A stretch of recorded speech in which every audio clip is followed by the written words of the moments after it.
very few actors have had quite the influence and impact on me as the legendary Robert Duvall.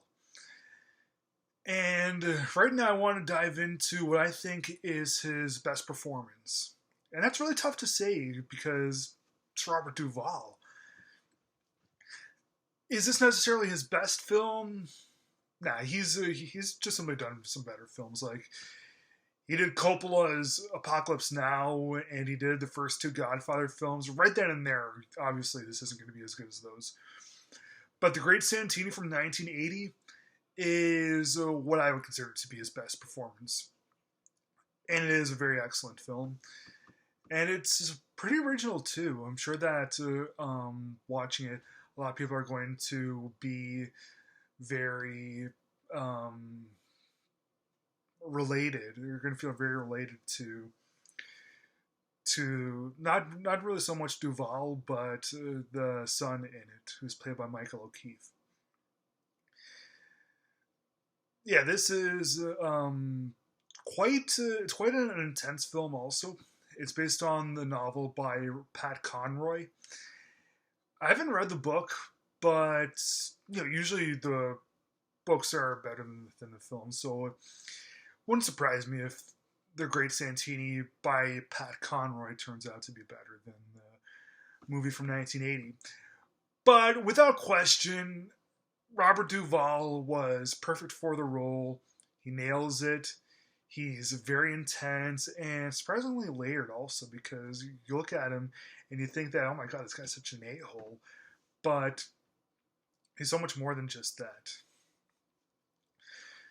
So the movie is about a fighter pilot in the army named Bull Meacham, who is the very best. There's no beating him in the pilot field.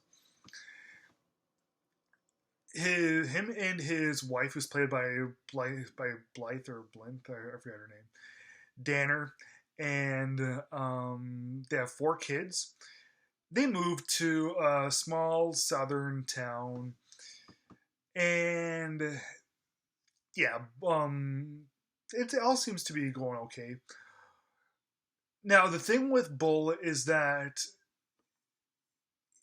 he's so gung ho about the army, and he loves the army so much. It's really consumed his whole life. And after a while, like this is probably the worst that he's ever been. He's really turning his whole house into like a big boot camp. Michael O'Keefe, who plays the eldest son in the movie, his name is Ben.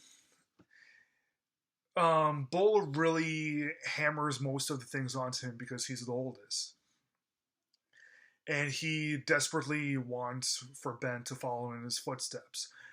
Take a couple of years take a couple of years in the army, and then be whatever you want to be afterwards. That's Bull. Well, that's a Bull for you. And also Bull is he's just so macho, and he wants his angry exterior and his whole macho prowess to always be on display. He always wants there to be violence, and he's so competitive all the time unnecessarily, and it really takes a toll on everyone in the family, mainly Ben, of course, because he's the oldest. And and the bull just gets so much worse in the film that Ben actually honestly wishes for his father to get killed in a plane crash after a while because his dad is so cruel to everyone. But what Ben doesn't know is just how much his father actually does love everyone. He's just so he's just so hell bent on not showing any love and not letting anyone love him because he thinks that that's a major sign of weakness. And yeah, seeing Robert Duvall in such an intense performance, and even Michael O'Keefe too. It's just beautiful the way that it all turns out. Michael Keith was nominated, and Robert Duvall were both nominated for Oscars. Neither of them won. Duvall lost to Robert De Niro for Raging Bull, which was a fair loss. And Michael O'Keefe Michael O'Keefe lost to Timothy Hutton for Ordinary People. Now, the thing with Michael O'Keefe losing to Timothy Hutton was that if it was Michael O'Keefe that won instead of Timothy Hutton, would have been okay. Wouldn't have been a big travesty. I wouldn't have minded that. That would have been kind of cool. But of course, the crowning jewel in the film is Robert Duvall. Yeah, he's not he does play a major meaning in this, but he's so much more than that, and he's able to really draw such depth through his character, and eventually find out that he actually does love his family. I know that a lot of kids out there, they think that, oh, dad hates me. If he loves me, has a weird way of showing it and everything. There's got to be a lot of people out there that are like that.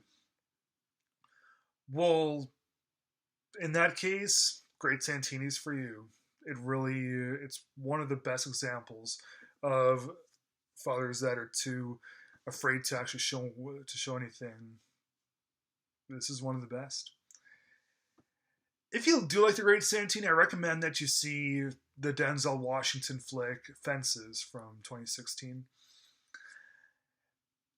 Now, I'm gonna have to say that The Great Santini is a tiny bit better, because the thing with Fences is that it takes place, like 90% of the film takes place just in their backyard. But with The Great Santini, they moved to a bunch of different locations, and I thought that was a bigger strength than what was presented in Fences. But enough with the rambling. This is about The Great Santini. Just know that it is one of the best films of 1980. The best performance that Robert Duvall has done, and I'm going to give it 4 stars.